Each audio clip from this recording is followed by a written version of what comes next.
और इस लाइफ में भी जो सुख और दुख हमको मिलता है, वो हमको लगता है कि हमने इस जन्म में तो कुछ अच्छा नहीं किया या इस जन्म में तो कुछ बुरा नहीं किया, हमारे साथ ही क्यों हो रहा है। तो ऐसा नहीं है। अगर आप समय हो तो मैं एक छोटा सा श्रीमद् भागवत का प्लीज सर, श्रीमद् भागवत की एक कथा बहुत छोटे में सुनाता हूँ जी। महाभारत जब एंड हुआ, उस समय धृतराष्ट्र ने श्री कृष्ण से पूछा कि श्री कृष्ण जी, मेरे को बताइए मैंने क्या पाप किया, मेरे 100 पुत्र मारे गए, इतनी पीड़ा सहनी पड़ी, मैं अंधा रहा, मुझे जो है डिजर्व करने के बाद भी, बड़ा होने के बाद भी मेरे को पदवी राजा की पूरी तरह से नहीं मिली और इतना मेरे को पीड़ा सहनी पड़ी, मतलब क्या मेरे प्रॉब्लम हुई। मैंने तो कुछ ऐसा किसी का बुरा किया नहीं, फिर भी ऐसा क्यों हुआ। मैं रिक्वेस्ट करूंगा दर्शकों से कि वो रिलेट करें इस पॉइंट को कि इस जन्म में आपने बुरा नहीं किया है, लेकिन कर्म जो है वो आपके साथ चलते हैं, प्रारब्ध चलता है, संचित कर्म चलता है और फ्री विल कर्म भी चलता है। तो श्री कृष्ण ने कहा कि भाई आप तो खुद ही इतने पावरफुल हैं कि आप अपने पिछले जन्मों में जाकर के देखिए कि कहां पे क्या आपसे मिस्टेक हुई, कहां गलती हुई कि इतना बड़ा दंड आपको भोगने को पड़ा।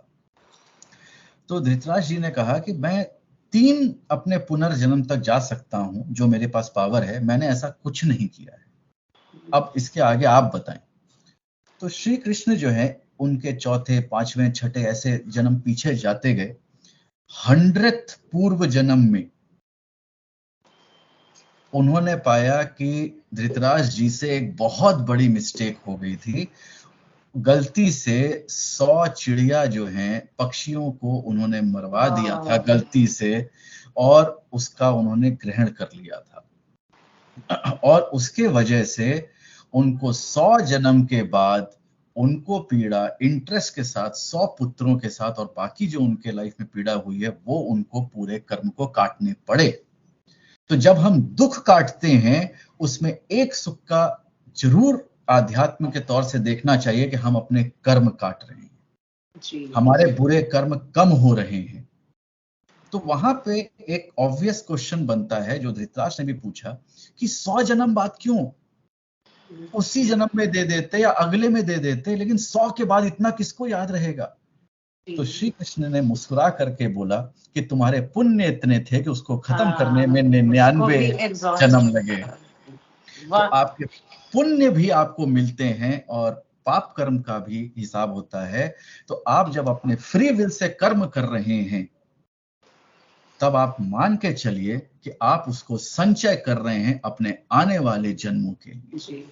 तो आज आप अच्छा करेंगे तो आप अपना फ्यूचर अच्छा करेंगे, और आज अगर आप गलत कर रहे हैं या कहीं पे कर रहे हैं कि भैया हमने तो कर दिया, पूरी दुनिया ऐसे ही है, ऐसे ही करते हैं, यही दुनिया है, ऐसे ही चलती है, जस्टिफाई करते हैं सर हम, जस्टिफाई करते हैं, तो आप मान के चलिए इस जन्म में नहीं तो आने वाले समय में आपको वो कर्म आपको ही काटना है, और यही सनातन धर्म है।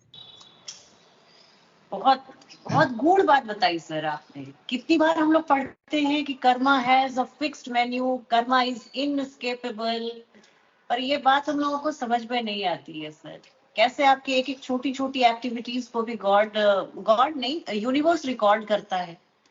और बिल्कुल सही बात है सर। मुझे याद है सोशल मीडिया पे मेरे एक मित्र बड़े अच्छे हैं, तो कभी पूछते हैं कि कैसी हो है ना दीदी, तो मैं बोलती हूँ आज सर्दी हो गई, खांसी हो गई, तो बड़े तपाक से बोलते हैं चलो तुम्हारे छुट्टे पाप कट गए।